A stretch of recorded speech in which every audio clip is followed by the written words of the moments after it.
going to be talking about here today? I got your questions.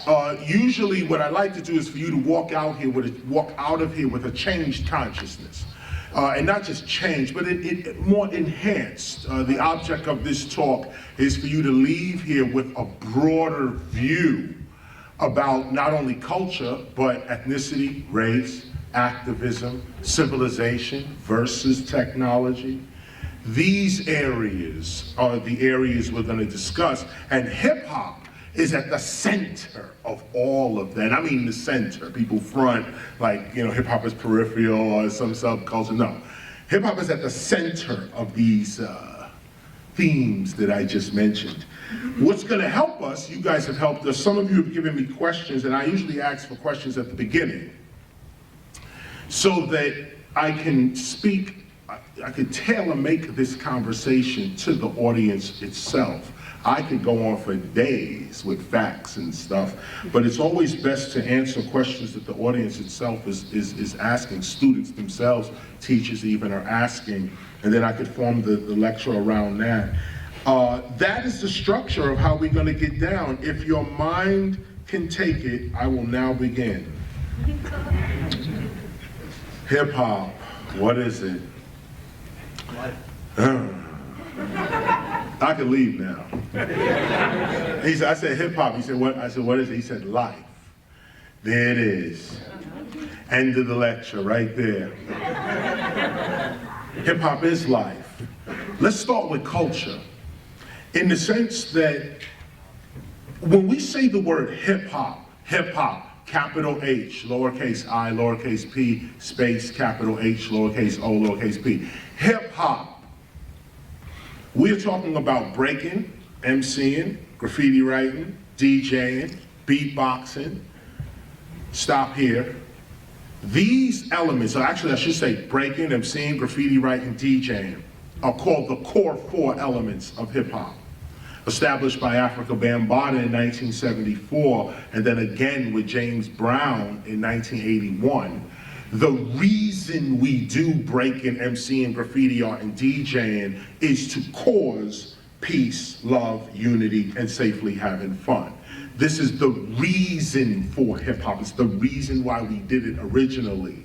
We were growing up in the 70s in a time where our self-expression was being ignored by the mainstream. We weren't in television, we were nowhere in magazines, nowhere in media, nowhere in education, nowhere in even justice and things like medicine and like that. Like hip hop was like, what you see today, hip hop is everywhere. Imagine the complete opposite in 1973. Hip hop is nowhere. In fact, the name hip hop is like me saying to you today, gabaga. Gabaga. They say, what is that you're doing, gabaga? And the same way you react is the same way the mainstream reacted to us. When we're spinning on our head, hitting up the trains. Oh, wait a minute, let me slow down. For those that aren't bilingual. We are spraying graffiti on the spray cans on the side of trains in New York City. They were parked in the train yard. We used to go to the train yard and put our names up on the side of the train. Then the next day you'd see your name go by on the side of trains. And this was like a cultural competition that we called aerosol art. Mainstream called it graffiti art. We never called it graffiti art, we called it graffiti writing, aerosol art, bombing, tagging, etc. Try to remember this. It'll come in handy later on. 1973, a Jamaican guy by the name of Clyde comes from Jamaica in 1967, actually, with his family. His father was a mechanic, his mother was a nurse from Jamaica. They had 2 children, brother, sister, Cindy and Clyde. On Cindy's birthday, Cindy asked Clyde to be her DJ. Clyde was a graffiti writer. And she asked him to DJ her party where they lived. They lived at a place called 1520 Sedgwick Avenue in the Bronx. There was a community center there. They rented it out. And because of Cindy asking her brother Clyde to DJ for her, he changed his name from writing Cool As Clyde to Cool Herc. He started calling himself Cool DJ Herc. Why Herc? Because Herc is short for Hercules. This dude was big and he had muscles, and the neighborhood was just called him Hercules. So his DJ name became Cool DJ Herc.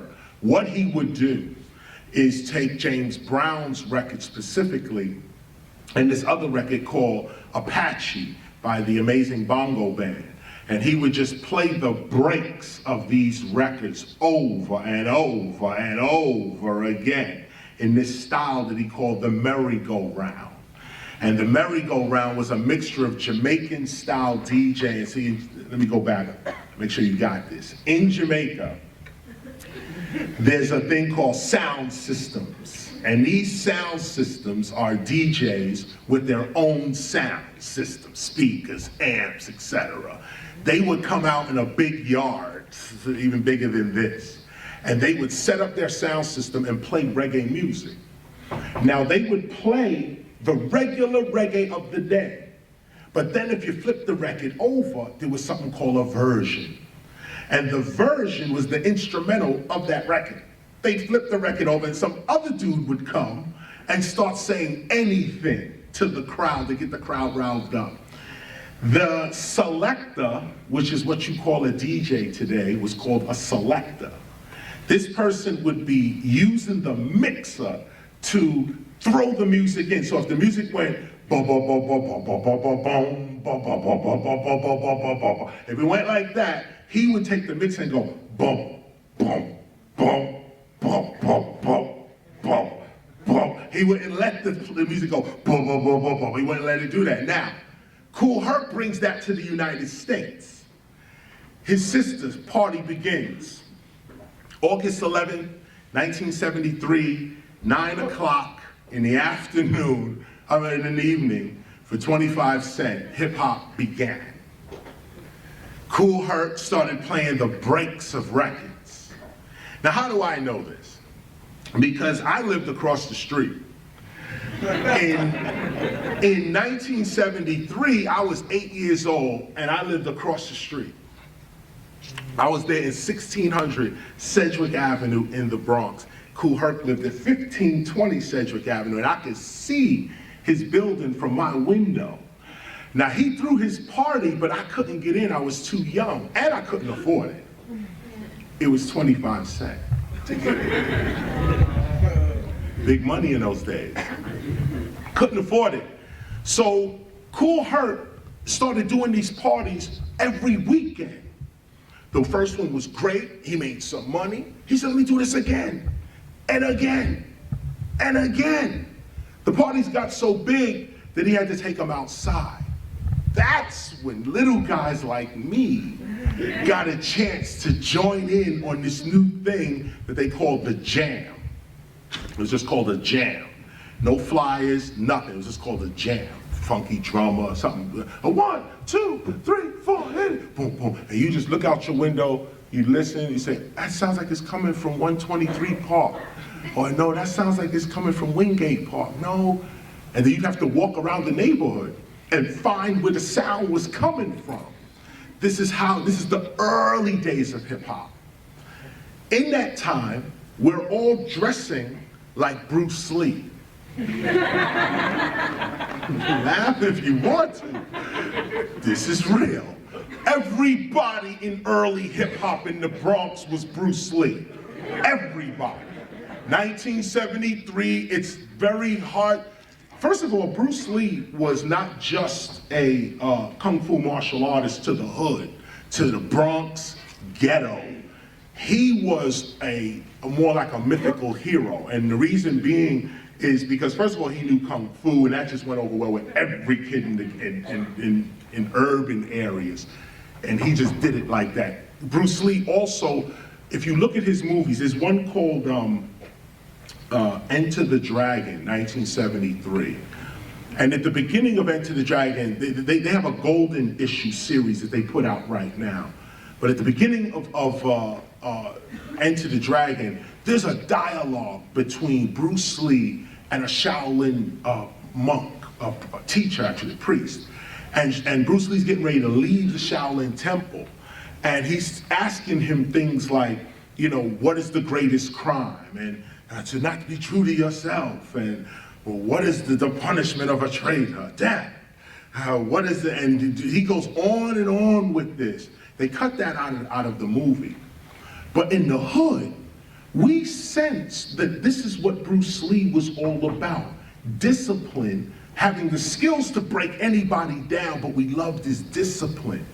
And this is like part of hip hop that people don't remember. Wu-Tang Clan keeps this tradition alive today. Why are they so into Shaolin? Why are they so in? Because this was the first thing we were in hip hop. This was the beginning of it. What Wu-Tang and them are doing is what Kool Herc was doing in '73. They just doing it in their way, Long Island style, you know, and so on. But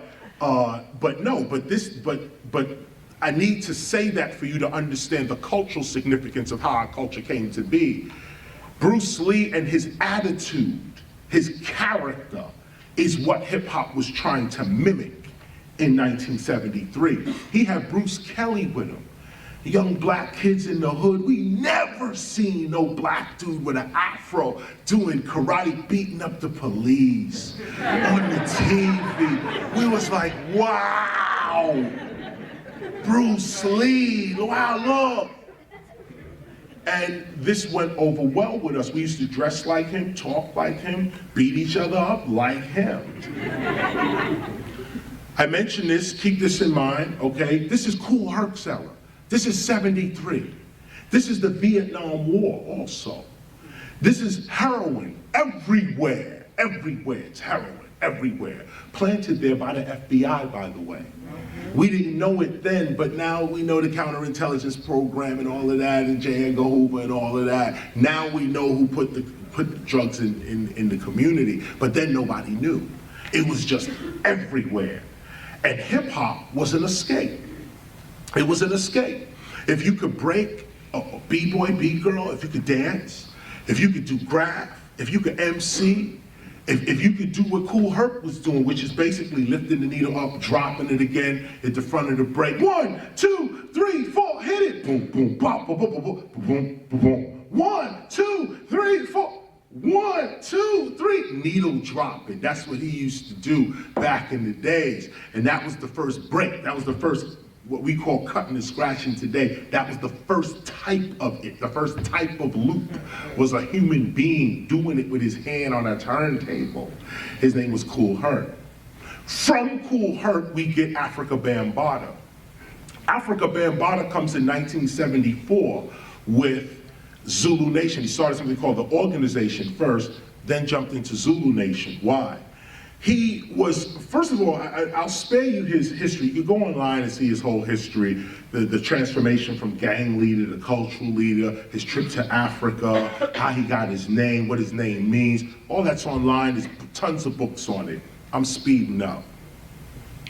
1974, Afrika Bambaataa comes out with Zulu Nation. And Zulu Nation, like I said before, are the ones that established hip-hop as a culture, as something we was gonna live our lives by. How did this happen?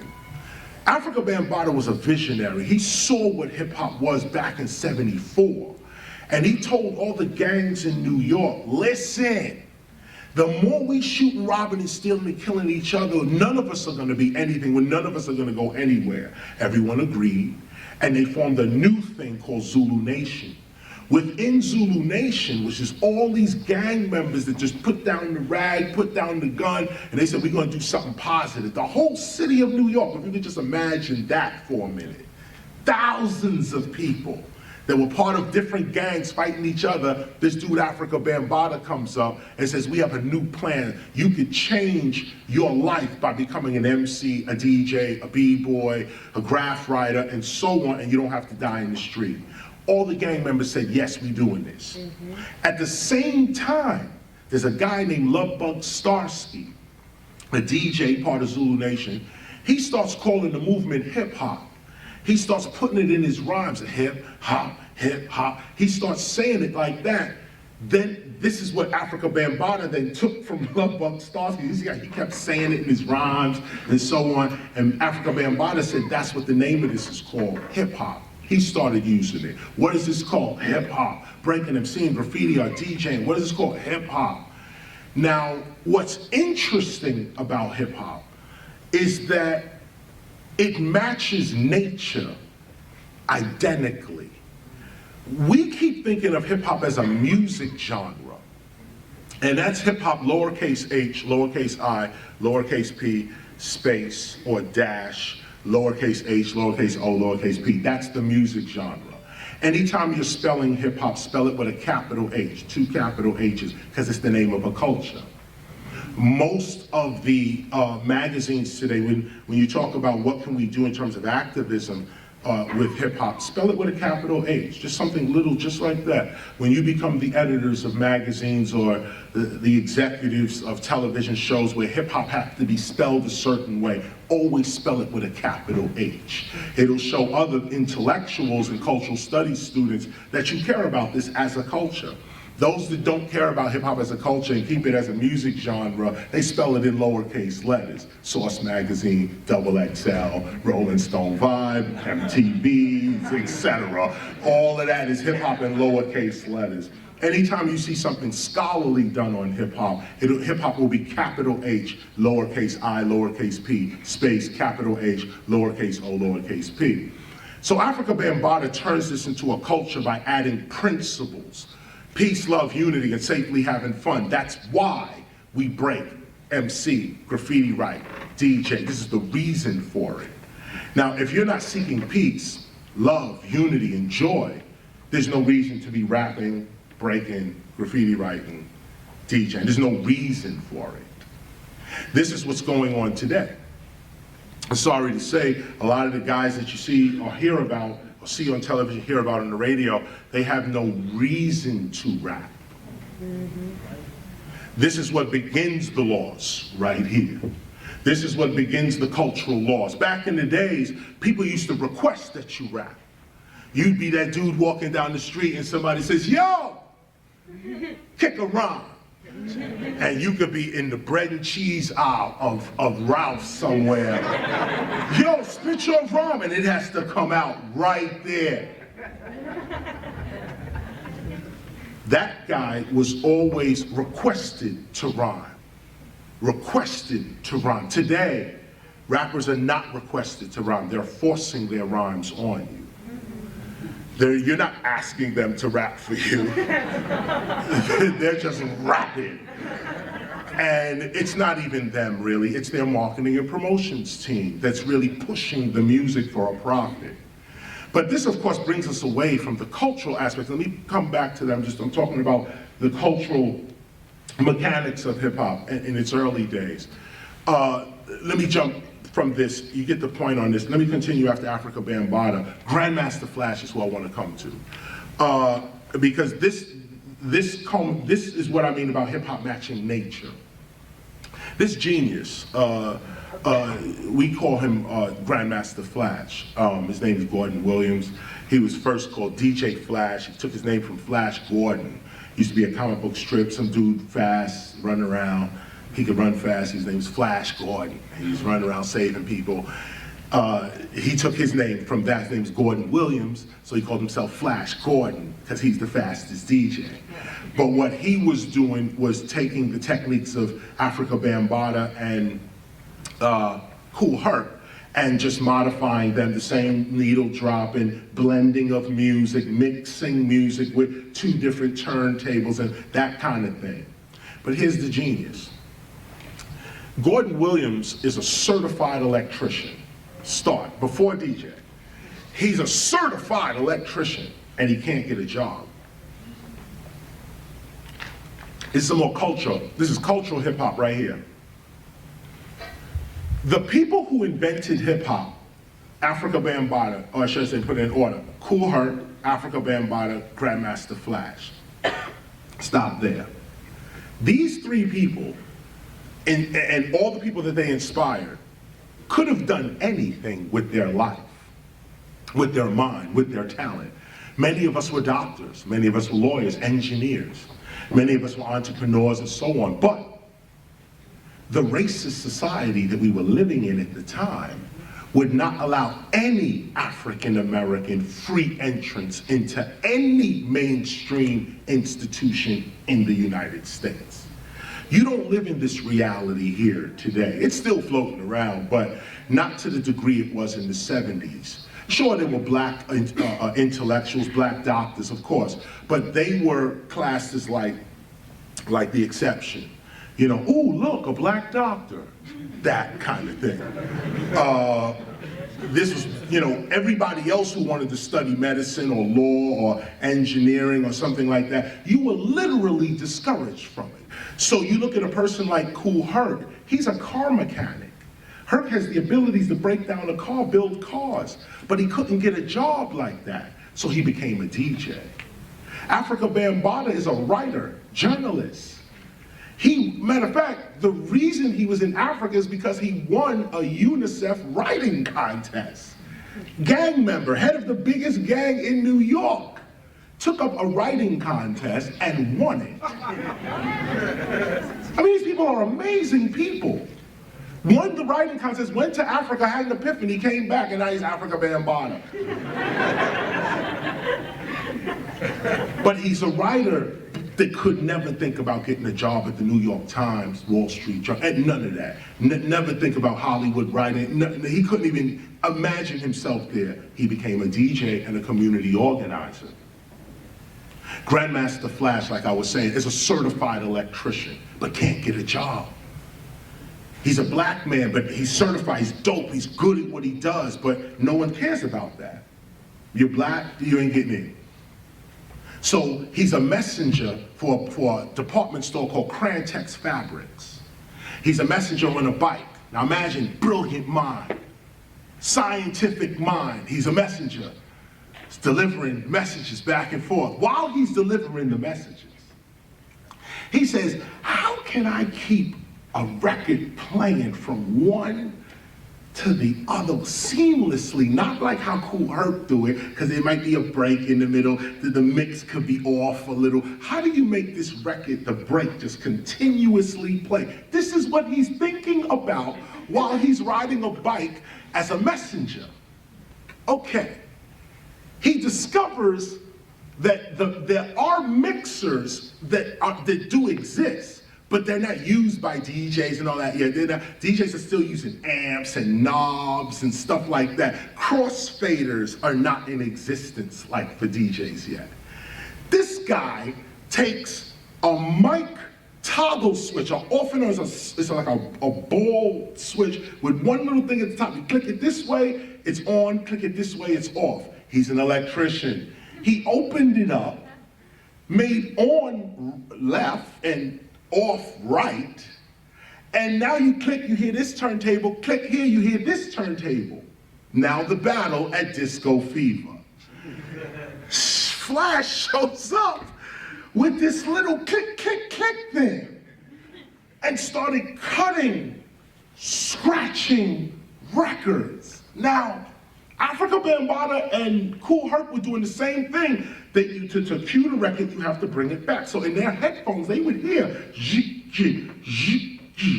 they would hear it, but they would never let the crowd hear it. It was illegal, it was immoral, it was wrong to let the crowd hear you going, that was like the cue up. You don't let nobody hear you cueing up.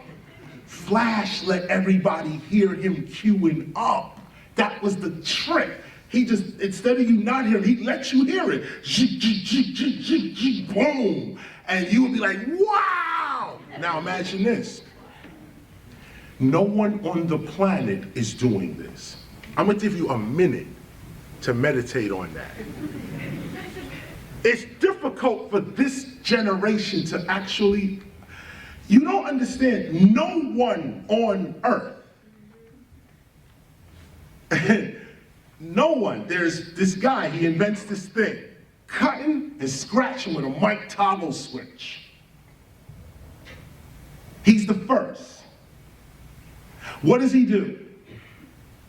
He says, I'm gonna give this freely to all the kids in my neighborhood so they could have a skill and become somebody. stop here. Now, to this day, Grandmaster Flash hasn't received a patent. He owns nothing. Panasonic, Sony, Toshiba, all of them have taken his idea. Every crossfader you see on a mixer is Grandmaster Flash's idea.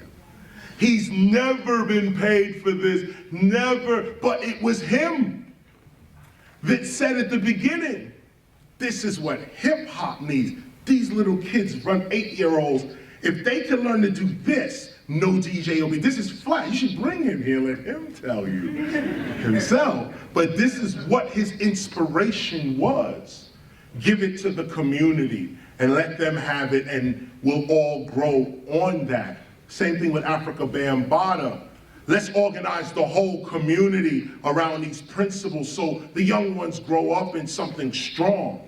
Same thing with Cool DJ Herc. Brought his party outside. Little guys like me get a chance to get in. Now, 1979.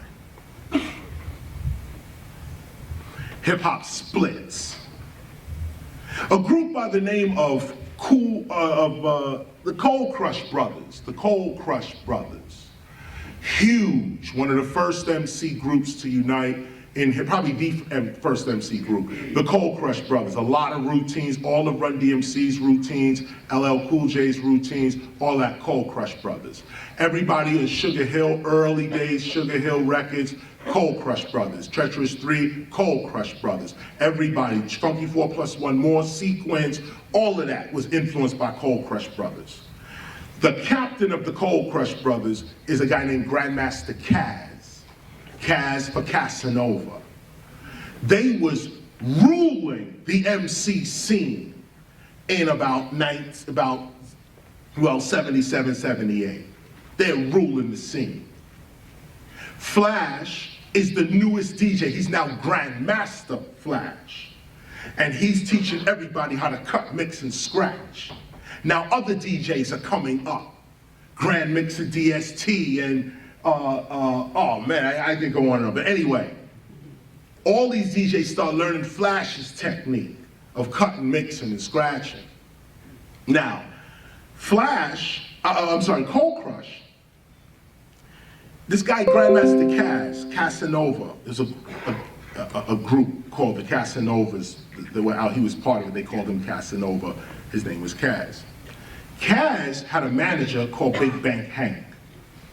Big Bank Hank took Caz's rhymes and said on the record Rapper's Delight, I'm the CAS and the OVA and the rest is FLY.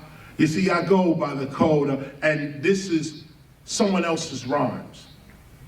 Big Bank Hank, if you can spell it all, it does not spell out I'm the CAS OVA, the rest is FLY.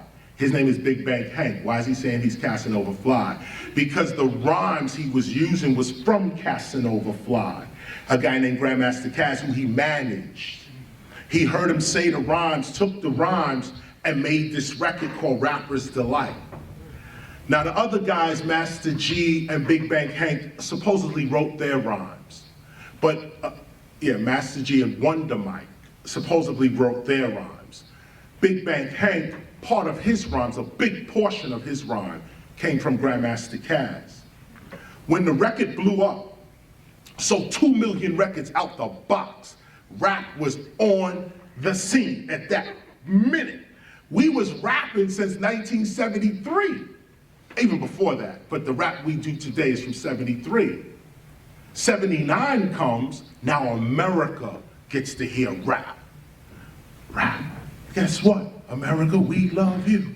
There's a rock and a roll with a summer soul. You can rock till you're 101 years old. Rapper's Delight comes out. Here's where the culture splits. One part of the culture went corporate. That's Rapper's Delight, Sugar Hill Records.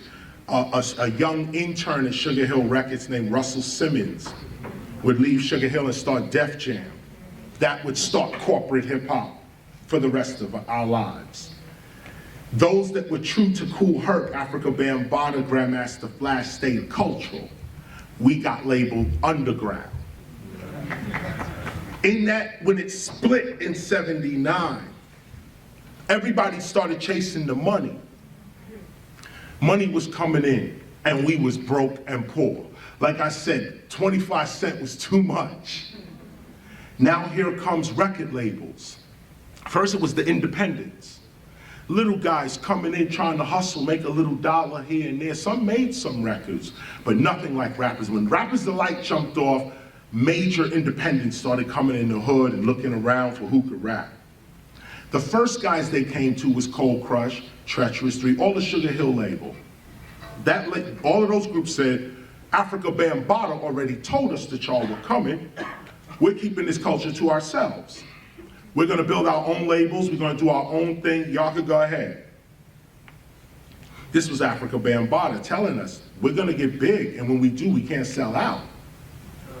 First thing dudes did when they got big, sold completely out. And let me say this, and let me use this word correctly. It's not a sellout. I want you to really see the times we're living in. We're broke and starving. I mean, literally the poverty is incredible, okay? Our parents are struggling, everybody's struggling. And all you doing is rapping. Yeah, I'm this, I'm that, I'm da-da-da-da. And some dude comes along and says, listen, I got $20,000 for every verse. Every 16 bars you kick, you rhyme, I'll give you $20,000. By the end of your album, you'll get about $300,000, and you have to pay some lawyer fees and stuff, but you may walk away with about $220, something like that. This is not, you got $20 and you got $2 in your pocket, and somebody's saying, for the thing you did for free, I'm gonna give you $250,000 for. The first hip hoppers refused it.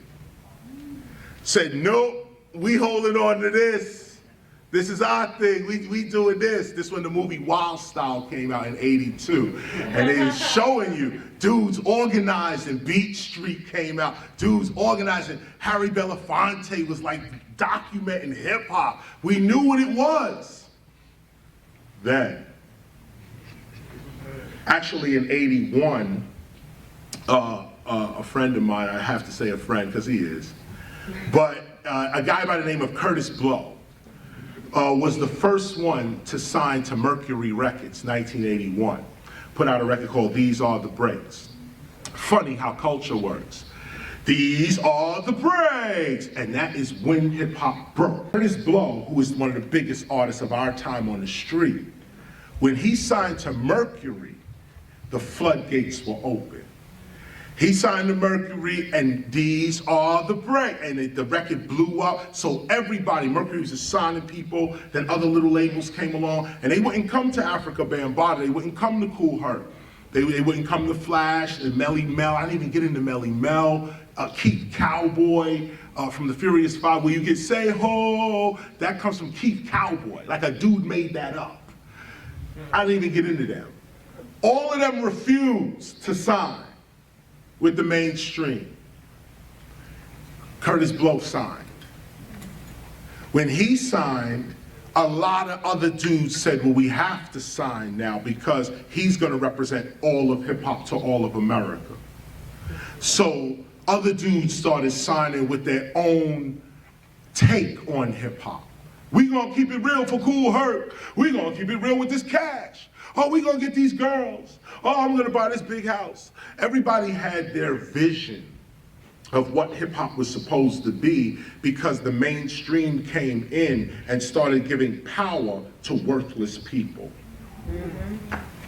The community had people in it that, and I say there's no such thing as a worthless person, but understand what I'm saying here. Some of us actually had the talent and others of us did not. The record companies came in and paid the ones that didn't have the talent because the ones that did would not give it to them. So they paid the ones that didn't have the talent but was willing to mimic and imitate the originals. This is why, with all due respect, Jam Master Jay, I love you, Run DMC, they got everything from Cold Crush. They'll tell you, that's why I'm saying it here with respect. They watched the Cold Crush But Russell signed them, not the Cold Crush. You know, so they doing these routines, and there's real dudes in the hood that's making these routines up and got hood credibility. But the mainstream don't care about them. They just want anybody who will mimic them for commercial means. Like no culture on it, no principles on it, nothing. Just come on and make this money. We're all broken, we're starving, so mad people went in to get the money. It worked. Hip hop became rich. And I mean rich, not wealthy. Wealthy has more to do with well-being, health, which includes money and resources. I'm just talking about money and resources. No health, no principles, nothing. It's about 1983, Run DMC is now out, huge rap group. Bigger than anybody today. Jay-Z, again, with much respect to him, he's nowhere near what Run DMC was. Nowhere near it. He got his lane, he's doing his thing, no doubt. Lil Wayne, all of them, they all got their lane. But if you could imagine a time when rap music did not exist in the world, and the first dudes to step up and spit their rhyme, and for the first time, America's hearing it, Germany's hearing it, Africa's hearing it. In fact, the only reason hip hop is in the world is because of Afrika Bambaataa. He was the first guy in '82 to tour the world.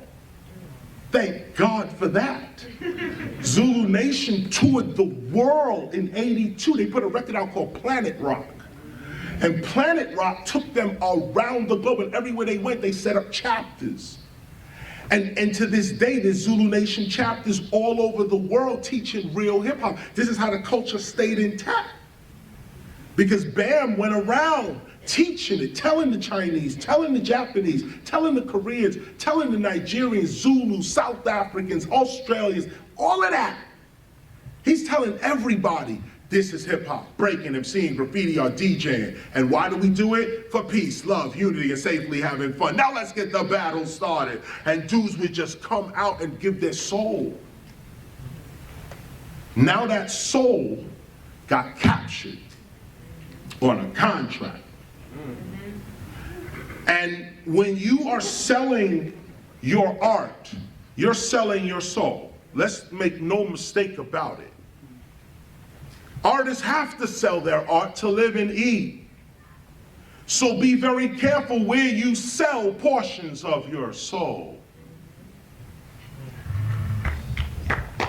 Be careful.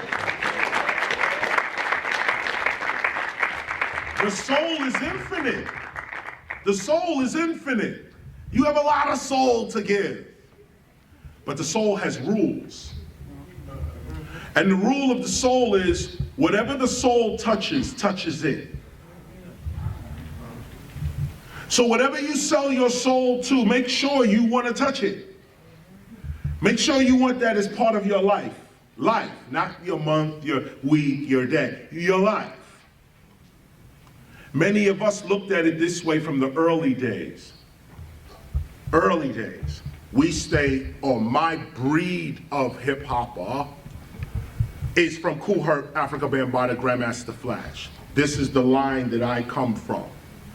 When I came out with my first record, I followed the rules. Cultural rules. What's the cultural rules? Whenever you come out with your first rhyme, you shout the ancestors. But you don't even speak before you shout the ancestors. We used to have a thing back in the days, I don't know if y'all familiar with Old English 800, but it's a malt liquor trick. We used to take the Old English 800, pour it out, before you even put it to your mouth, before you put the Heineken, before anything. Pour it out for my dudes that ain't here. This is what the record companies took away. Dudes is always talking about, yo, we got the Cristal, we got the this and that, the Patron and this and that. They never talk about pouring none out for their dudes. They drinking it all for themselves. Never once do you say, yeah, I got the Patron, but this goes out for my dude right here, now let me start. These were cultural rules that we had that protected you from corporate life. Afrika Bambaataa then, I'm speeding up, 1987. Afrika Bambaataa has a meeting at Latin Quarters. He brought all the top rappers together. By this time, we all had now put out records. We're battling now. It's all a battle now because now corporate hip hop or corporate rap is trying to take over the image of cultural hip hop. This is back in like 84, 85. It's getting real comical. Hip hop is getting real comical. And the streets is like, where's us? Where we at? And our representation looks real comical. Afrika Bambaataa had a meeting in 87 and he said, we need to organize and unionize hip hop. We need to come together and make ourselves a global culture. 1987 he said that. I took his cue from there. And it was, actually I remember talking to Heavy D, rest in peace. Heavy D was at the meeting as well. And he came through and I was like, yo, here's what we need to do. Stop the violence movement. 1985, Ronald Reagan and Oliver North brought crack cocaine into Los Angeles to pay for their war in South America. And that crack epidemic came to New York in 85. It got hit here in 83, 82. Came to us in 85. Crack epidemic was ridiculous. I ain't gotta tell y'all. New York came, artists like myself started to make records against the crack scene. But the crack scene, the suppliers of crack cocaine were also the record companies themselves. We didn't know that MCA was part of Seagram's and Gin. Got caught up in money laundering scandals and all of that type of stuff. We didn't know that. We didn't know RCA made Warheads. You know, we're rapping for RCA and they're taking our money and making warheads to bomb Iraq or whoever. We didn't know. We just jumped in. Why? Because we're fighting each other. Why? Because we divided ourselves. Why? Because we were desperate and broke. Why? Because we had no parents. Why? Because they had no parents. Why? Because we were terrorized. Why? Because we were rich. Only rich people can be turned poor. Always remember that. Only rich people can be turned poor. Why? No human being on the earth is poor. Why are there groups of poverty people, people in poverty? Why? This is a design. And a lot of us play games with it. A lot of intellectuals play games with it. Street dudes don't play games with this. But a lot of intellectuals play games where we write books, we do this and. But at the end of the day, the problem still remains. What's the problem? White racism. That's the problem. Even white people are affected. Big up to all the abolitionists that fought for my freedom, the early part of this country. White people helping Harriet Tubman on the Underground Railroad. Run that word again, underground. What was above ground? Free blacks? What was it? Underground Railroad. Underground because you wasn't supposed to see it. It was secret. We get this image of Harriet Tubman in the dark with the lantern. No, it was white families all along the trail. Blacks didn't own those homes. We were slaves running. Of course, it was some free blacks. Of course, they were part of the abolitionist movement. Many free blacks and freed blacks were part of that. But they're fighting for their own freedom. We're fighting for our own freedom. What does it mean for another race of people to fight for your freedom? That's real black history. We could talk all day about our own history. Sure, we should know it by now. But what about the white folk that gave up their lives, was lynched right along with the black people for black freedom? What about that? See, this is also part of the hip hop discussion because when you start to talk about revolution, changing society, well, racism is not going anywhere until we get rid of race. As long as we keep seeing ourselves as racist, then there will be racism. This is where hip hop comes in, and a lot of people, I mean, I get real controversial. I don't even know why, but it's called controversial because I suggested hip hop is a global culture. And we are. I don't know why anybody can't see that, but We are a global culture, and we're moving into the realm of spirituality as well. Something I'd like to leave you with here today.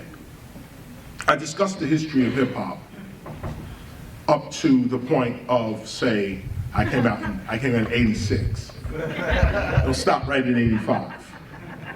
With the crack cocaine scene and those who represent culture and those who represent corporate. Those that represented corporate didn't care. They rhymed about crack, they sold crack, they was part of it, they was part of the destruction of the community itself. But I will say in their defense, the people they destroyed were already destroying themselves. Those who had sense in their head would walk past the crack dealer like, you stupid. And the crack dealer would respect that. Any kid in the hood with a father, dealers would respect that.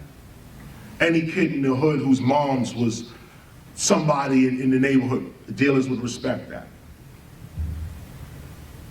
Nobody was just running around, just selling crack to babies. No, that never happened.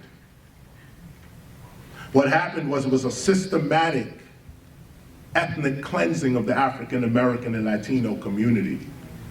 Systematic ethnic cleansing in the United States. Those that were smart stayed away from it. That's it. Others, let me try that, man. I said, there you go. Now, I stop here because now we'll jump to the metaphysical part of this. And this is where you got to really expand your mind, taking everything I just said culturally. No jobs. We're brilliant in terms of academics, we think, we're intellectuals, critical thinkers at that, but no one cares in the society. So much for education, so much for intellect, so much for awareness. And you should think about this. It doesn't matter how much you know. If the environment in which you live is trying to reject you, that's the issue. This is the issue. And this is what happened. Mainstream rejected us. Because our parents, some of our parents, were trained by the mainstream, they rejected us too. Sad to say, not everybody. MC Lyte has brilliant parents. Queen Latifah has brilliant parents. Their mothers, Lauryn Hill, mom's always with her. But the majority. When hip hop was coming up, don't touch my turntable, you're gonna scratch my record. Turn that noise off. Some of the greatest MCs rhyming in their bathroom, their father kicking the door. Did you do your homework? Homework? I'm spitting the next ticket out the ghetto. And you telling me about homework. This is what we were up against in these days. I bring this because now the metaphysical. Or should I say, well, Metaphysics. Beyond the physics, beyond physical. That's what it is today. In Aristotle's time, it was beyond the physics. He had 13 books on natural science. And because this last book had no title, they named it the After Physics. Metaphysics, metaphysics, the after physics, after Aristotle's 13 books on natural science, physics. What metaphysics has now become is a science that includes a whole host of mind sciences. And I mentioned that just to put a disclaimer at the top. The type of metaphysics I study would be called medunetia. It is not Western metaphysics. It is not even, medunetia comes from the Egyptians. It's actually an Egyptian system of spirituality that deals with words, deals with divine speech. And the reason I even look at that and say, well, it's not even that, is because my perspective is hip hop. And what I've realized is that hip hop is African American enlightenment. And a lot of, it's really human enlightenment, but specifically for African Americans, it's African American enlightenment. Meaning that, first let's talk about this called intuit knowing. I-N-T-U-I-T. Intuit, knowing, intuit, knowing. This is the knowledge you was born with. This is, some people call it genetic memory. This is the knowledge you was born with. This is the knowledge that nature hands you at the time of your birth. This is the knowledge that colonialism is trying to take from you. Understand the game. The game is, you are born perfect, but you enter a system that makes you imperfect due to your perception of yourself. Meaning, you're born perfect, but you don't see yourself in any perfected state in any part of your environment. Perfection and beauty and strength and courage is always the image of the one oppressing you. You are never the symbol of beauty, intellect, courage, knowledge. No, you're never that. What you have to do is put yourself aside and assimilate to a make-believe white mainstream reality, white people included. Some people call this white supremacy. That's incorrect. It's just called white racism. Because white supremacy, usually when you say white supremacy, you think white people above other races, or using that as a reason for lynchings and beatings and kidnappings and burnings. When you think white supremacy, you think violence, you think the Ku Klux Klan, you think that. But the question for real intellectuals is, how is that supreme? The term is incorrect, white supremacy. No, white supremacy is love, justice, knowledge, mercy, compassion. That is white supremacy. To be a supreme anything, you cannot be against nature. To be a supreme anything, the more in harmony you are with the universe, the more supreme you become. So white supremacy outside of the laws of nature is just white racism. You want to meet a real white supremacist. You want a white supremacist as your friend. And I must admit, even though they will not admit this of themselves, but I've met some white supremacists in my day, real ones, real white people that treat me better than I treat myself. Love me more than I love myself. Care for me more than I can care for myself or care for myself. Someone who says, no, don't go there, there's a snake around the corner. That's white supremacy. Black mother with 2 kids acting stupid. White man comes along, you better listen to your mother. She's the queen of the earth. White supremacy. You want a white supremacist as a friend. Why do I bring this up? Because this is how education keeps us mentally enslaved. The words we use, the images that these words give our minds, is what's controlling your perception. What is perception? The way you see things, the way you see reality. If a painter was to walk in this room right now, the painter would see all kinds of stuff. This needs to be touched up, or that's going to fade in a couple of months. That paint is called something blue. This paint is called something. We don't know any of this. If the painter stayed in the room and a plumber walked in the same room, the room would change again. The plumber would say, oh no, forget the paint. Look, this fixture here, we need to fix that sprinkler. Look, there's a pipe behind here that goes to there, and that's where we're going to get the main. This is invisible to you. Okay, the painter, the plumber is in the room. Now an electrician walks in the room. Suddenly the lighting thing. Now, these are 3 different people seeing the same room with 3 different awarenesses. It's the same room, but based on your knowledge, reality itself presents itself to you based on what you know. If you don't have a word for something, you overlook it. You only see according to your vocabulary. There's things in this room right now that it goes totally unnoticed because we don't have a word for them. There's things going through your body right now, invisible, and you just don't know about it because you don't have a word for it. The more words you know, the better equipped you are to handle reality. Now let's go deeper. If you could swallow that piece. Perception is based on your knowledge. What is knowledge? Knowledge is awareness. Education is not knowledge. Education is training.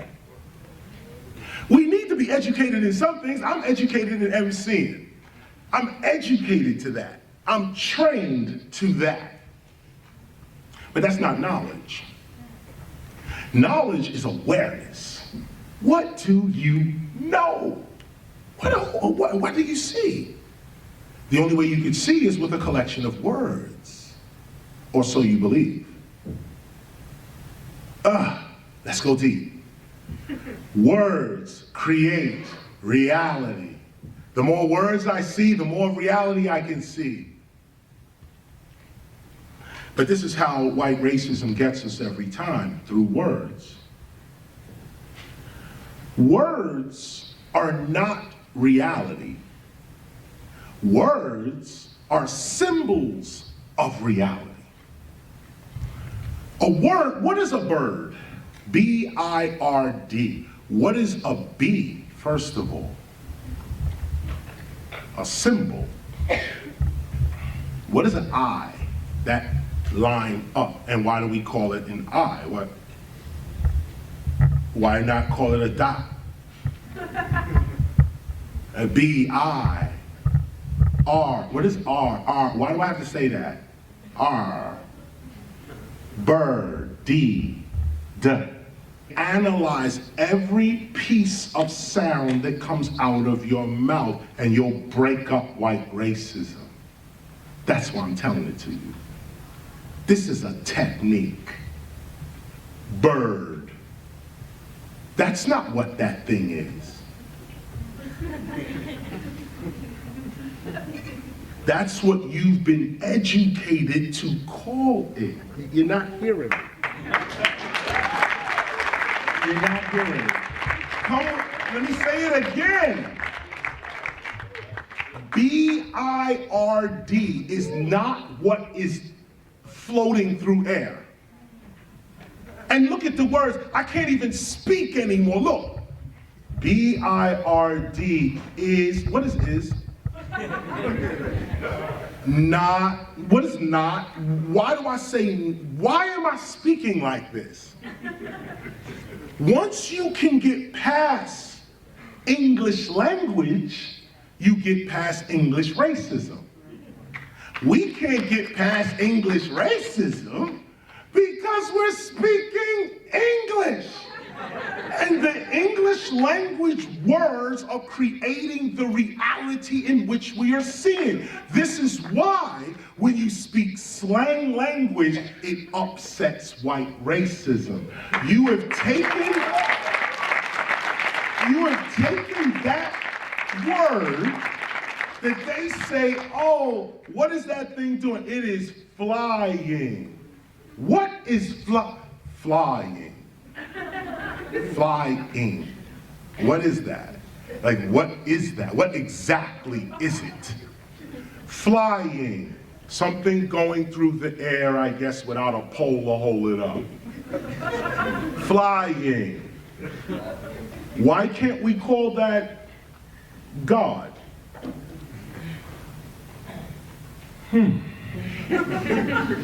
Why can't you see something flying through the air and you say, oh, somebody said, what is that? That's God. Okay, now so, what is that flying through the air like that? Oh, that's my ancestors. Why do I say this? Because no one knows what's flying through the air. No one knows what that is. But But in a culture, you have to give meaning to every material item in your world, or you won't see it. So for English, it's called bird, B-I-R-D. So that's what we agree to call that. But that ain't what it is. Those that are into true spirituality think on this other side. If you notice, people don't want to say, they don't want to admit it, but you can check the history books on this one. Most of the spiritual teachers of history, Jesus, Buddha, Moses, these people, not Moses, Jesus, Buddha, Krishna, they were illiterate. Go back through the history. Jesus couldn't read. Yes. Buddha couldn't read. Krishna couldn't read. They were illiterate. Could not count. These people were not interested in English systems. In fact, their civilization is before it. When you don't know how to read or write, you see God. And let me say it this way. When you can look past the symbols of reality and see reality, you see God. You see the activities of God. The reason we have so many atheists in this world today is because they're speaking English.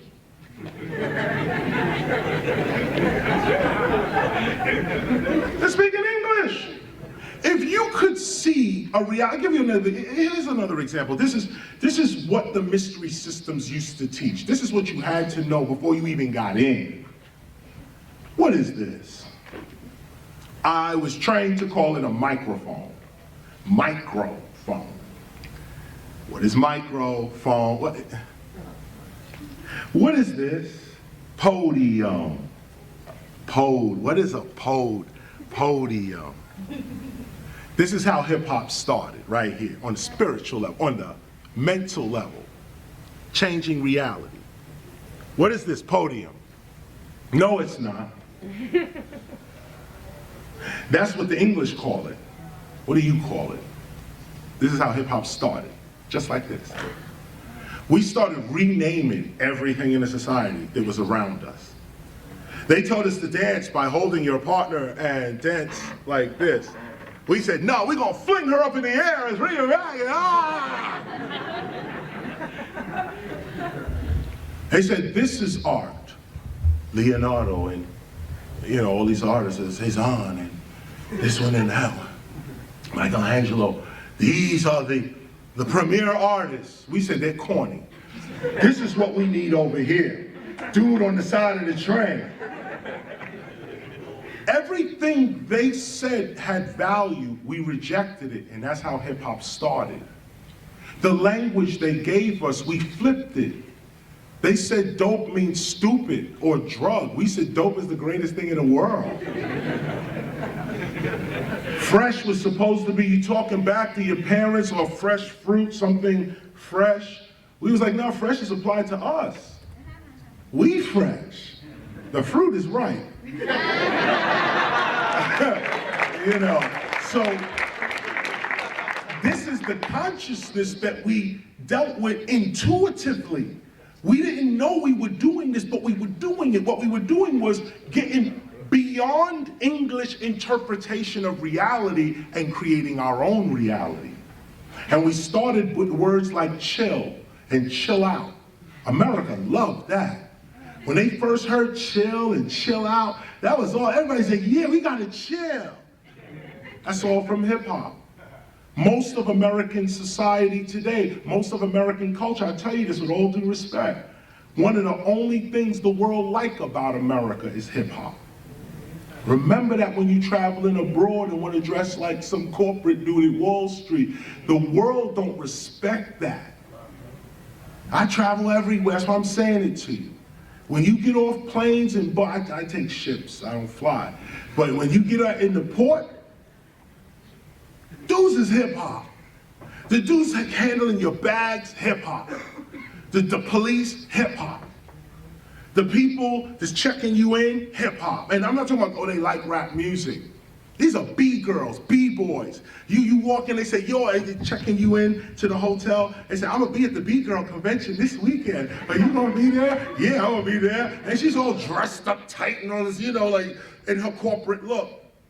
The world is exploiting and enjoying hip hop way more than America is. Way more, way more. Most rap artists and DJs make most of their money out of the country. Nobody's here in America. Nobody's here. Everybody's in Africa now. Africa is exploding. Exploding. That's why the Chinese went over there. Because as big as China is, they still ain't bigger than Africa. Could you imagine that?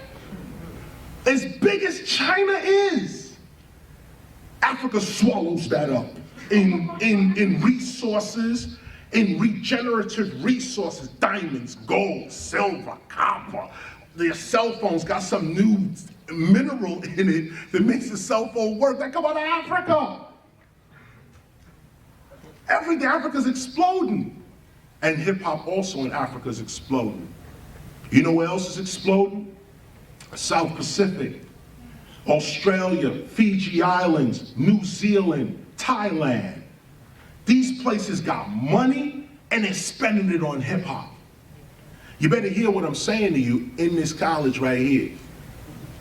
When you get your receipt, your degree, when you, sorry, I slipped. Yeah. What got over? When you get your degree, and you're now looking for employment with that degree, don't buy the myth that your degree is worthless or doesn't get you a job, or that's a myth. College degrees are respected all over the world. People respect knowledge. But what we have is Americans depending on their college education, and that's never what a college education was supposed to do.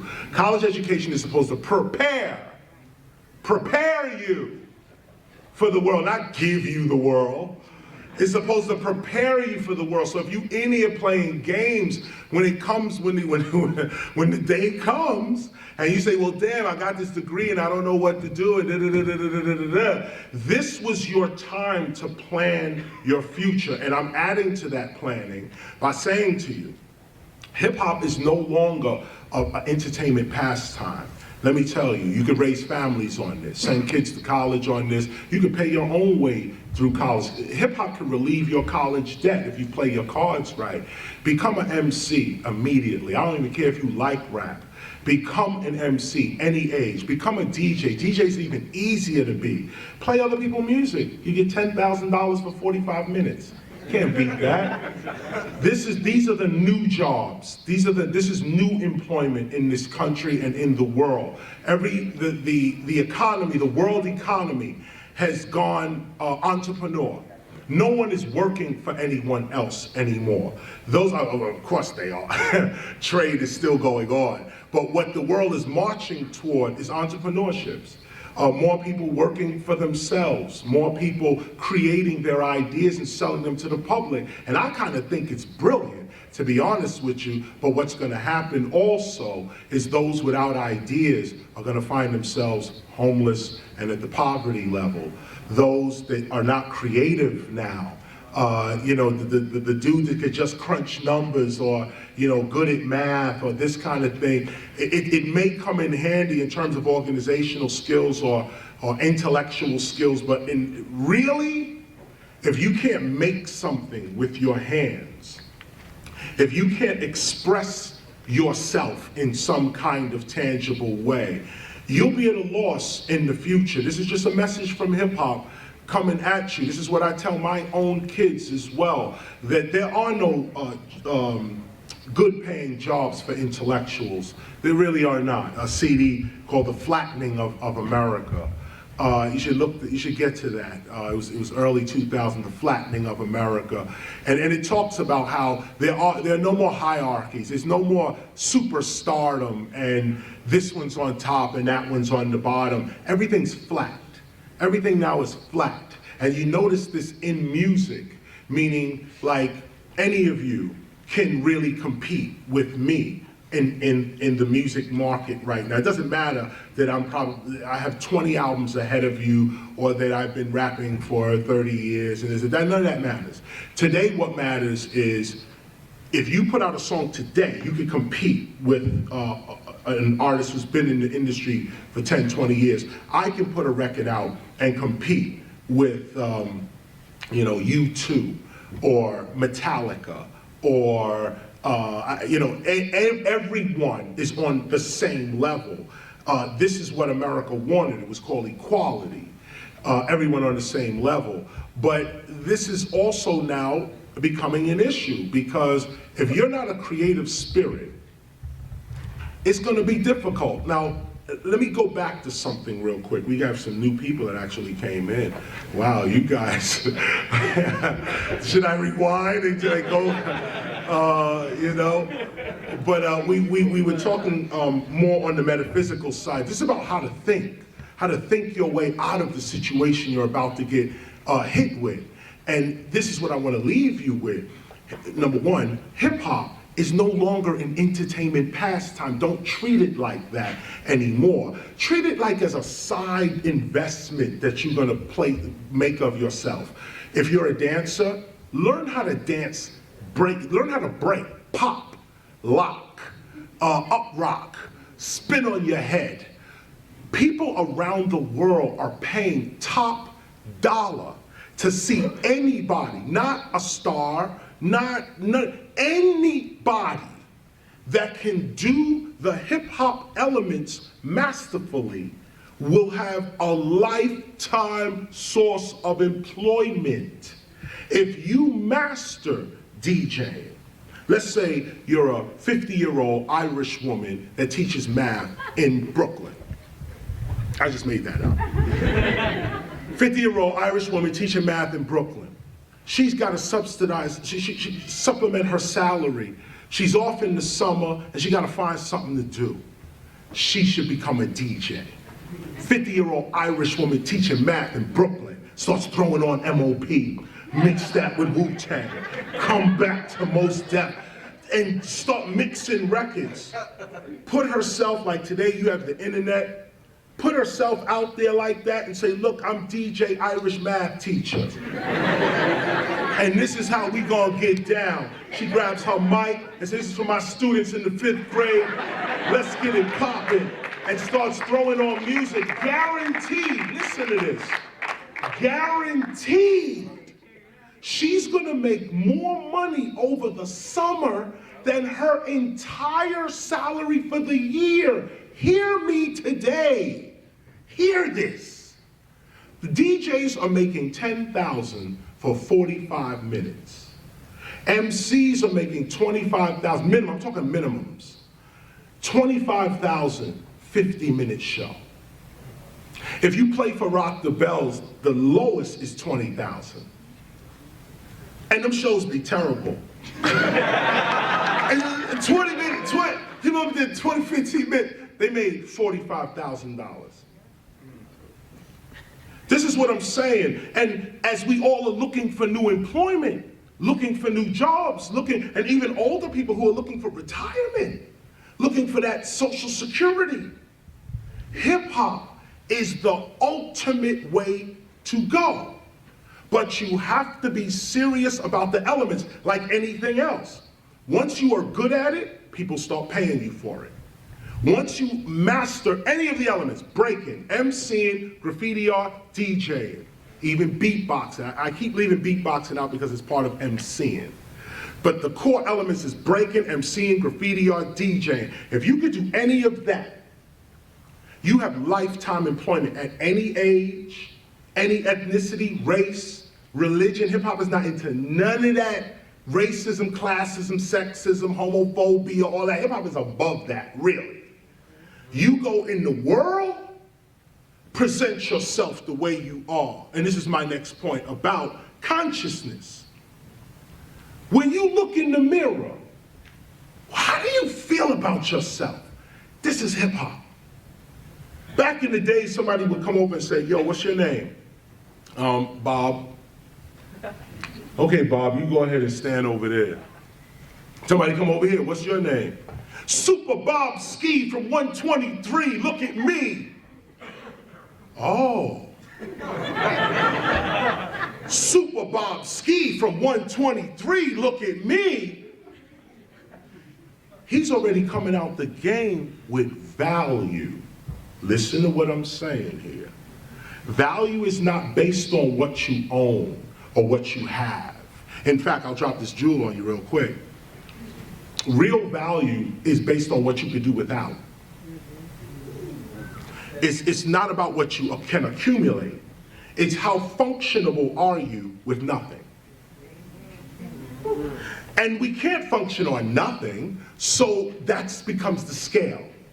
How low can you go? How deep can you go? Because after a while, if you really become a spiritual being, you don't rely on the world for nothing. Nothing. You enter the world, but you are not dependent upon the world. You're dependent upon invisible forces. What are the invisible forces? Love. People can't see love. They're too busy watching hate. It's all about your perception. If you see love, you see love. I'll say it again. If you see love, if you can see it, this is love right here. I'm seeing love. She, in her own mind, may believe, I'm not love. Love is bigger than me. I'm just whoever I am. No, that's in her head. She's only a dream character in my perception. She could be God for all I know. We don't know who anybody is, so why can't she be God? We don't know where God is, when God is, how God is, so why she can't be God? This woman right here, I choose with my perception to see her as God. This is an ancient African technique. God was never outside of your perception. God was never outside of what you thought. That's why Western man came and said, there is no God, they're just making it up. Right. But God is the greatest human invention in human history. And the reason being, the reason Africans created God is so that humanity in its infinity would never run out of something to rise to. This is why God exists. If you don't have God, you don't rise. There is nothing human about technology. Sorry. Nothing human about it.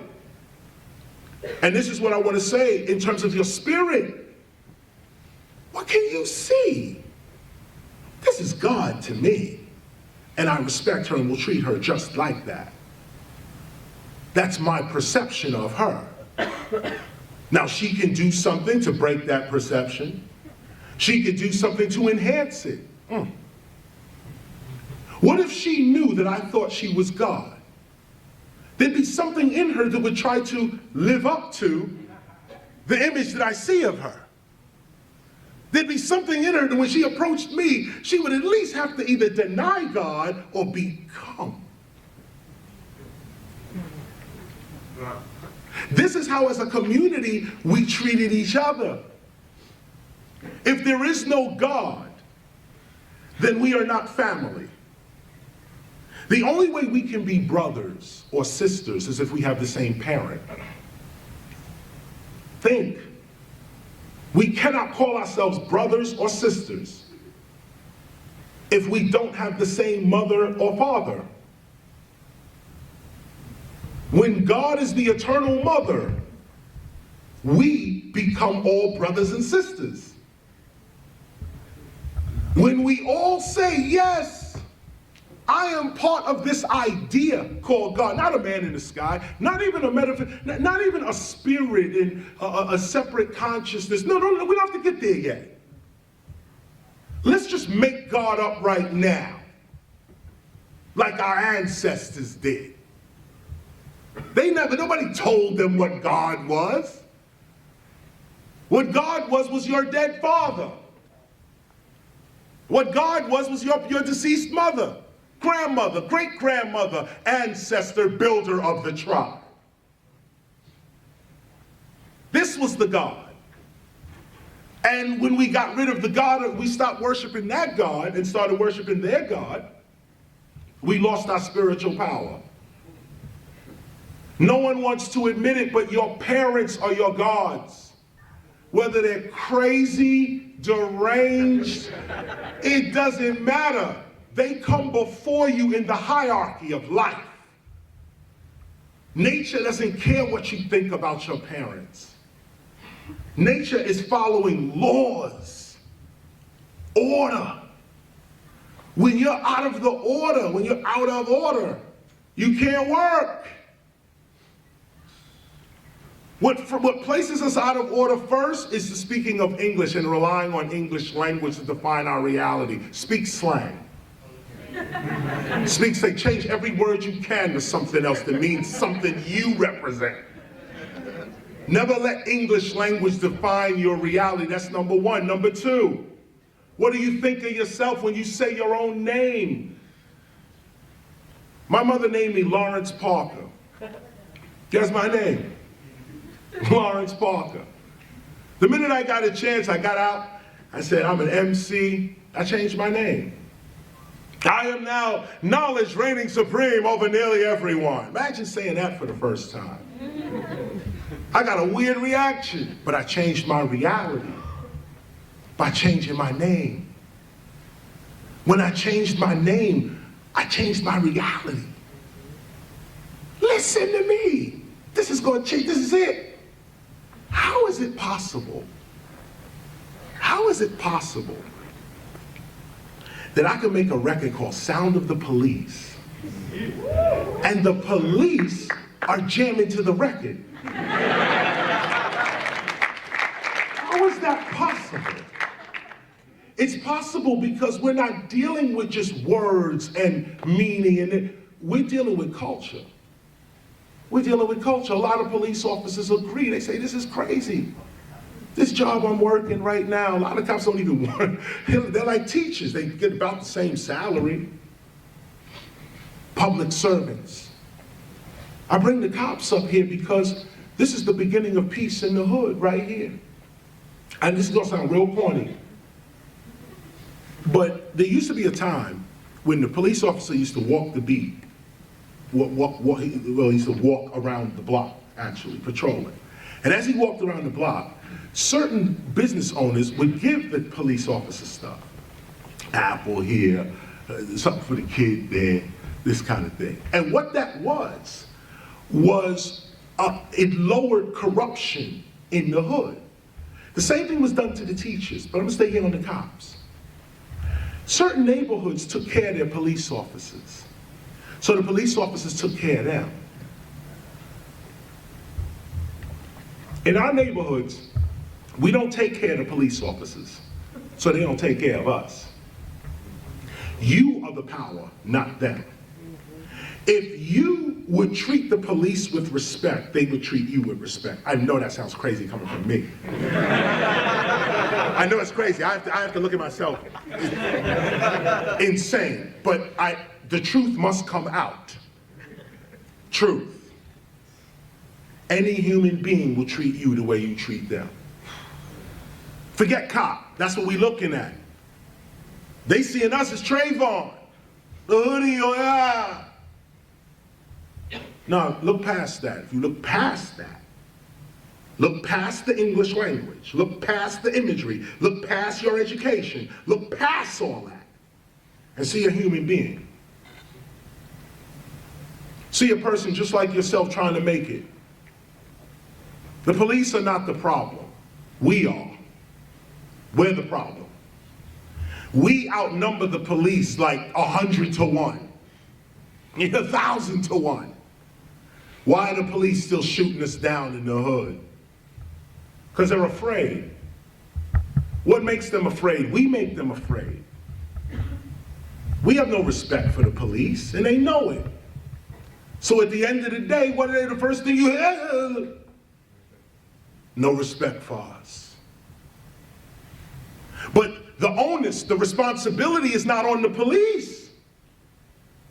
The responsibility is on us. We are the power. We are the superiors here. The police are supposed to protect us. And they're only supposed to protect those that need protection.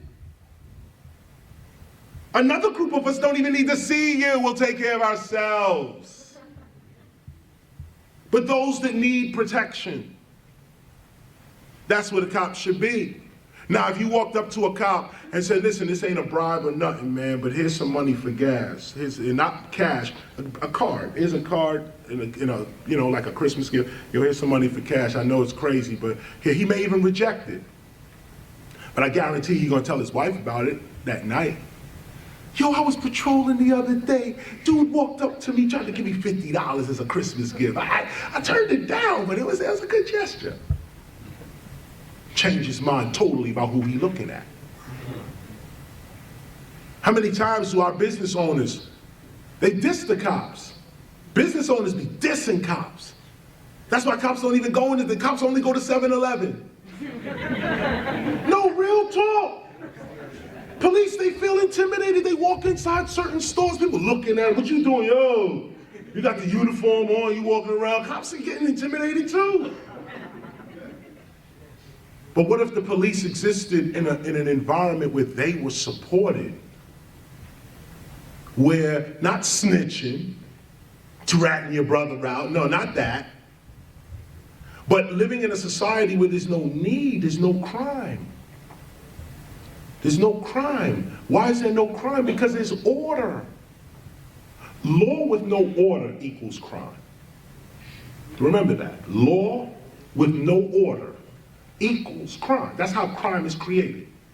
You have laws, but no order. So everybody's breaking the law. See, if you have order, you don't break laws. Gravity is an order. You don't break that law. Breathing is an order. There's an exercise where, we could say this, Rockstar energy drink. Wow, I just put that in history. See how quick history come up right there. Rockstar energy drink. Those that want to do the exercise, we're going to say rockstar to ourselves without opening our mouths, without saying anything outside. We're going to say this to ourselves. We're going to say rockstar to ourselves. Don't say it out loud at the count of 3. 1, 2, 3.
The only thing you take with you after this life is your memories or your knowledge, your experiences.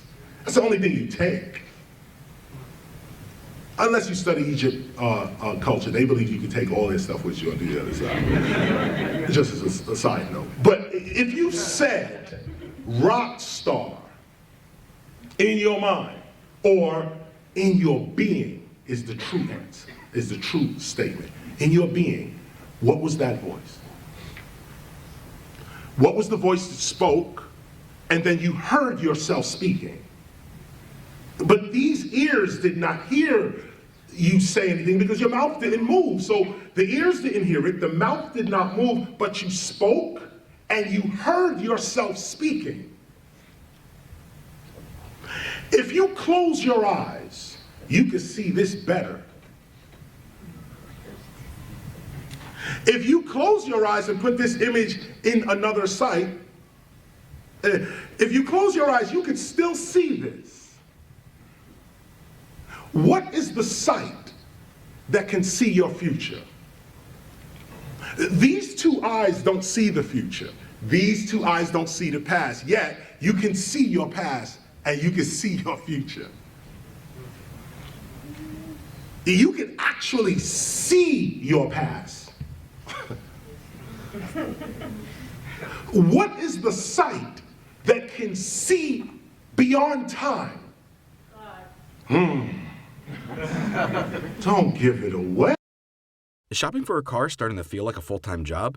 Try CarGurus, the fast, easy way to find great deals. CarGurus has all makes and models. Every car has a deal rating from great to overpriced. Unlike other sites, CarGurus even sorts the best deals first. Like this one, low miles, well below market value. That green arrow tells you it's a great deal, and the top-rated dealer is just down the road. Plus, CarGurus shows me it's never been in an accident, and there's only one owner, all for free. Time to message the dealer. That's all there is to it. Go to CarGurus today to find great deals from top-rated dealers near you.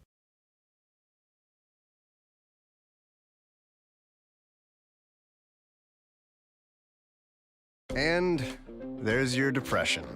Not just one symptom, there's lots of symptoms holding you back. And you're just a dent on your couch. Done. Then your doctor tells you about Trintellix, a prescription medicine for adults with depression, and you feel this overall relief. Cool. And this info about sexual side effects. Patients changing from some antidepressants to Trintellix experienced improvement in problems with sexual desire, arousal, and orgasm, more than patients changing to Lexapro, also known as escitalopram. Some sexual side effects have been reported with Trintellix. Tell your doctor right away if you have worsening depression, unusual changes in mood, behavior, or thoughts of suicide. Antidepressants can increase these in children, teens, and young adults. Do not take with MAOIs. Tell your doctor about your medications, including migraine, psychiatric, and depression medications, to avoid a potentially life-threatening condition. Increased risk of bleeding and bruising may occur, especially if taken with NSAID pain relievers, aspirin, or blood thinners. Manic episodes or vision problems may occur in some people, may cause low sodium levels. Common side effects include nausea, constipation, and vomiting. Dude, you're better. Ask your doctor about changing to Trintellix.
That voice that just said rock star without nothing physical moving, that person is immortal. That person is not here with you. Let's go deeper. The body is in, 3 dimensions, right? Forward, back, right, left, up, down, and time. 4th dimension, 3 dimensions plus time.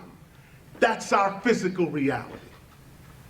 Front, back, right, left, up, down, that's 3D plus time. What happened to in and out? Look at the English thought. Back, forth, right, left, up, down, no in and out. No in and out. What is in and out? Rock star. Rock star says, I exist without the body. So where is this other existence? Where is it? It's not here. It's not in three-dimensional space where you really are. The person that said this is in a whole different dimension. Just switch a little bit. Talk to yourself more. Affirm to yourself more. Don't move none of this. No, close this down and go within and say, I am the greatest ... ever. I have all my needs coming with speed. I am a being of love and light and knowledge. No weapon formed against me shall prosper. Whatever it is, have your affirmation on your tongue. Or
inside he went to the inner man. Do what you want with the body. I'm not here. Now, once you realize that level of consciousness, where you are officially, you identify yourself as the spirit, not the flesh. You are the inner voice, not the outer voice. Once you become the inner voice, now your outer voice has power. Now when you speak, it's not just a shell speaking. There's a being speaking through the shell. And this is where you heal all sickness in your body. This is where you command reality to work with you, and it works according to your consciousness. Why? Because it's not a shell that's speaking. There's a real being in the shell that is speaking. And when the real being speaks, all nature and the universe responds. This is how hip-hop was created. We spoke it into existence. That's why MCing. This is why MCing is so important to hip-hop. We spoke our reality into existence. The word MCing, E-M-C-E-E-I-N, did not exist. The correct term is Master of Ceremonies. We called ourselves MCs for Master of Ceremonies, M.C. Rakim came along and said, it's the E-M-C-E-E, a repetition of words. Check out my melody. We all switched. Now it became E-M-C-E-E. We made that up. DJing, D-E-E-J-A-Y-I-N. We made that up.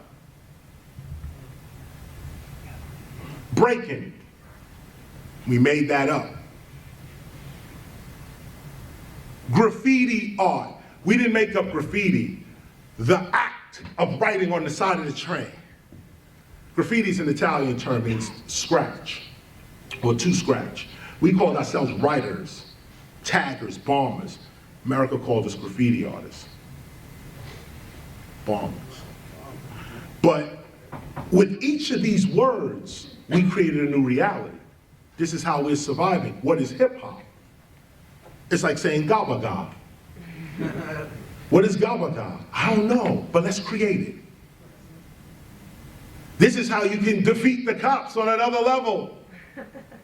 You know, if you had a weapon that can dismantle firearms, there'd be no more police brutality. Because the only thing they got is the gun.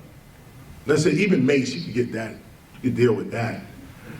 But a gun, somebody firing on you. If you had something called a GB, what's a GB?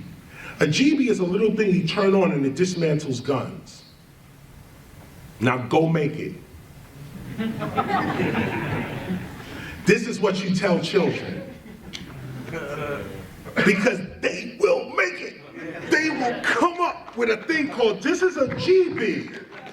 What does it do? It dismantles guns. Look, click, click, click, whole police department done. This is the reverse of the use of words or your original tongue, as they said. The original word. You didn't wait for something to come. You said it first, then created it. It's not created, then you say it. I'm giving you a mic. What is it, microphone? No. Let's first say gabba dabba. What is gabba dabba? Oh, it's a suit that I put on, and when I put this suit on, I can go into another dimension. I disappear from here. Word? A gabba, yeah, it's called a gabba giba. Yeah, gabba giba, that's what it's called. Now go make it. Our children should be trained like this. There's a machine there's a carpet that flies across the sky with no gasoline, nothing. It uses the sun and it flies across the sky. You're 5 years old. It's called a juju. Now go make it. Little kids running around, yo, we could do this, yo. And you want to hear something about invention? When you give little kids an impossible or seemingly impossible task, they create other stuff along the way. They discover themselves along the way trying to get to the impossible task. This is, again, the purpose for God. The purpose for an infinite being in your mind is so that you never get tired of yourself. That there's always something for you to reach for, always something for you to go, something always exciting. God is always one step ahead. But no, not if you're a scientist. If you're a scientist, the universe is dead. It is a thing, it's not organic. It is something that its laws, once understood, can be controlled. And what's so interesting is this new science, or not new now, but this new talk on quantum mechanics or quantum physics. I'm gonna end now, I'm going off. But I'll say this about quantum mechanics, quantum physics, is that it's said in the quantum theory that if you look at an atom, it's fixed in one position. But if you turn your back on an atom, it's in superposition, meaning that the world of atoms, the atomic structure of material reality, atoms are outside of space. Certain atoms can be in China and in America, and if you affect one, the minute you hit one, another one, the same thing you did to this one will happen to this one. They call it being co-located. This idea of atoms not being in fixed positions in space, meaning that if I'm not looking at an atom, it's everywhere. It's in superposition. It could be anything and be anywhere until I look at it. Once I look at it, the observer collapses the atomic structure and it becomes whatever my perception tells the atom to be. This is called sight. Everyone knows that sight is not out there. Sight is in here. Sight happens in the brain, which really happens in the mind. And so the reason I bring this up is because quantum mechanics says that the observer is creating the reality that the observer observes. So scientists are saying the brain creates reality. That there's no reality out here. Reality is in here. This is what science says. Reality is in here. So if reality is in here and you're a racist,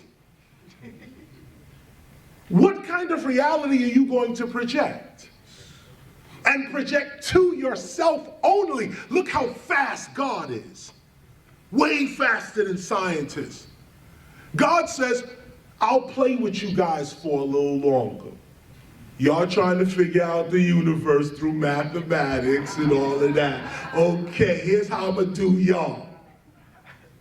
I'm gonna show y'all quantum mechanics. Basically, I'm gonna show you a mirror. They don't realize that the universe is alive. How can there be life in the universe and the universe itself not be? How can a dead thing create a live thing? The universe is alive and it thinks. We are it. We're it. Right now the universe is talking to itself. Having a conversation with itself right now for whatever purpose it wants to fulfill. So scientists trying to use Galileo's equations, mathematics is the language of the universe. That's wrong. Galileo's wrong on that. What is the real language of the universe is intention. This is what the universe is really looking at, intention. And we got that now through genetic sciences. I'm giving you these titles so when you leave, do the study, do the follow-up research. Genetics, the genome. People are realizing now that your environment is way more important than even your culture. That the environment you're in, your genes are responding to the environments that you're in. Imagine that. That everything you do as a human, there's a tiny, tiny, tiny, tiny little organism running around that does the exact same thing. And let me put it to you this way so you can really see it. You are only a collection of cells. You should really spell it as C-E-L-F. Cell. Because what the self is the consciousness of cells. Cells reproduce, they talk, they have waste, they have a job and a function. Every cell knows what it's supposed to do. These are little thinking beings. And when they unite, they make you. The way you think is what they are thinking. When you say, I'm hungry, it's not you that's hungry, it's your cells that are hungry. You are the slave of your higher self, C-E-L-F. You are the servant of your higher self until you become your higher self, then you're free. This is why they say you are born a slave. You are. You're a slave to yourself. You're a slave to the addictions that your cells want. You're a slave to the made-up realities of your language. You're a slave to your fears and this kind of thing. Once you realize that I am the eternal, immortal being that speaks without this body, has existence without time and space, once you really know that, you start moving like that. And then reality starts playing with you. You start reading things right in the nick of time. Some message comes to you right off the wall. Nobody else see it. You're the only one to see it. Why? Because your perception is such. This is how you get over. This is how you get past. This is how you compete. Never compete is how you compete. The ancient way. This is the ancient way. You don't compete. That's the English way. The way of nature is cooperation. Everything works in cooperation. That's why we African Americans are here in the United States today. I didn't talk much on Black history, but here's little piece. That's why we're here. I'll drop this little piece on you. There's a book called Slave Religion by Robotar. I can't, R-O-B-O-T-E-A-U. R-O-B-O-T-E-A-U. It's called Slave Religion. In this book, this guy talks about how we got to the United States, which was over about 4 or 5 different migrations First of all, Africans were already here in the United States. We were already here from like 50,000 years ago. We were first called Native Americans. We were called indigo. This is where you get the word Indian from. It's not from the word indigenous. It's from the word indigo. That was the color of the people that they first saw. The original human beings were blue-black. It's preserved in Hindu art. They have like Krishna in blue and all that. But now it's now more glamorized. But back in the days, humans were blue-black. They were called indigo. And when these Western explorers came to some of these islands, what they saw was really dark-skinned people. And they called them indigos. That became Indians, or Indo. You said Indo-European, Indonesian, Indo. That's all dealing with the color indigo, because that's what the original black, so-called black man or woman, I have to say woman, what the original black woman was, because geneticists now have realized that the entire history of humanity is in women, meaning that from the first, what they call African Eve, genetic Eve, the first black woman to leave Africa and venture into Europe and other parts of Asia and other parts of Africa, this one woman, they say we have all of her genes. We have, like most of humanity has all of her genes, and it's women that have passed these genes on through human history. Forget somebody writing history. Your history is already imprinted on your genetic structure, and it's passed in humanity by women. So to disrespect a woman is literally to disrespect the whole history of humanity. Literally.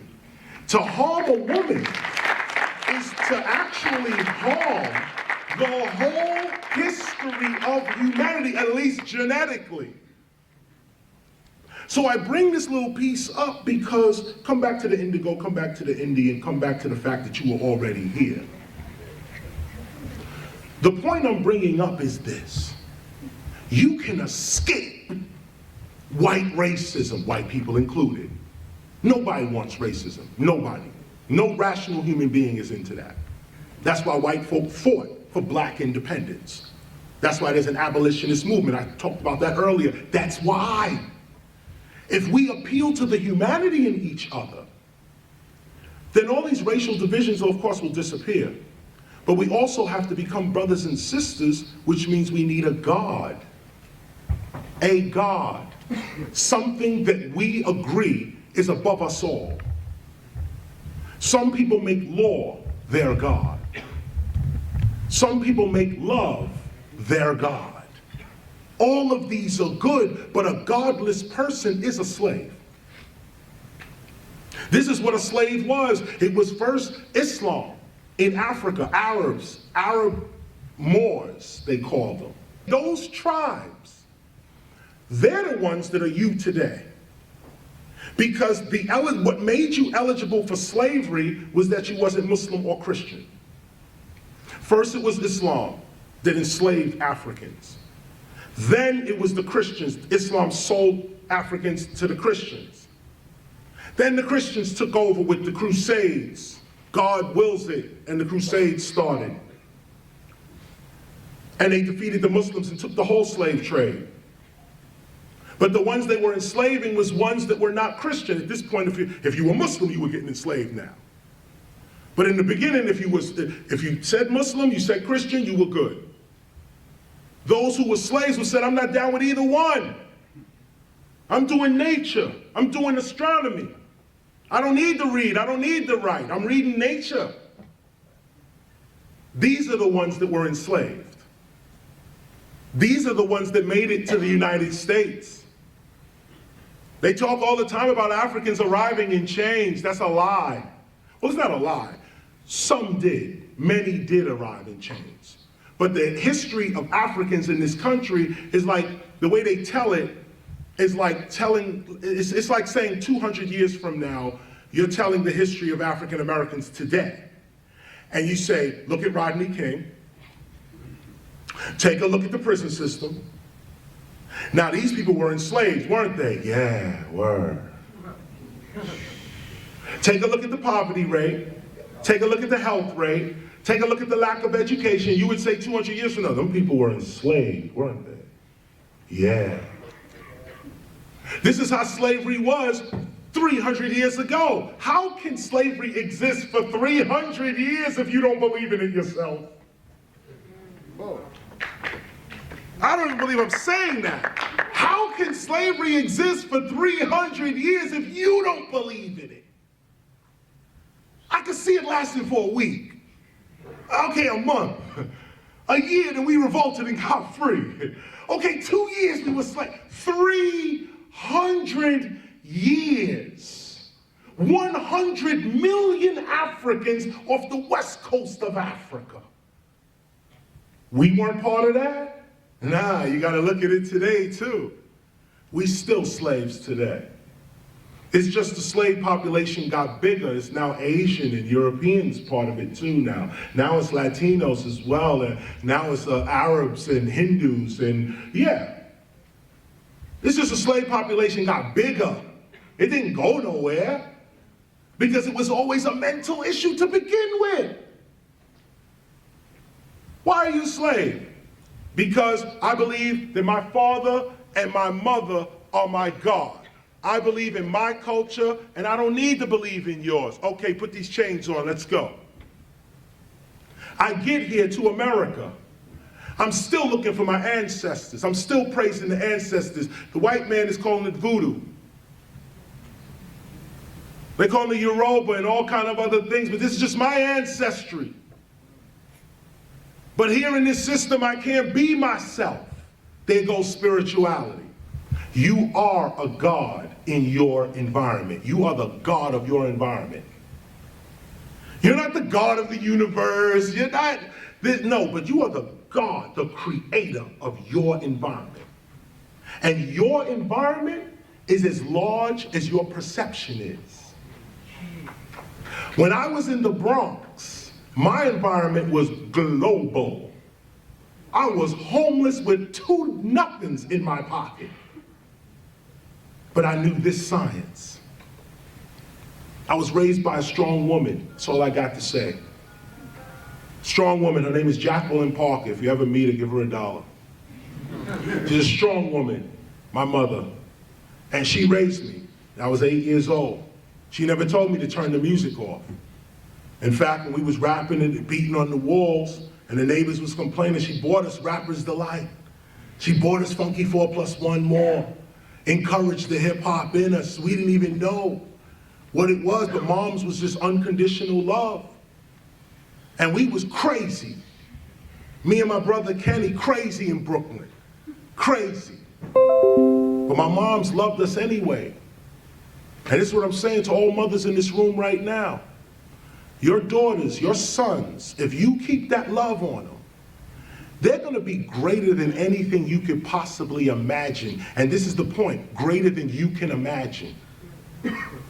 This is the scary part, Mom. This is it. Your kids are greater than you can imagine. When you give them love, you make them greater than you can imagine. My mother could not imagine KRS-One. I was 12 when I told her I was gonna be a rapper. I was 12, I said, Mom, I'm gonna rap. She said, okay, yeah, let's get to the dishes. That's how it just went, just like that. I said, Mom, I'm gonna be a rapper. Okay, yeah, we'll take out the garbage.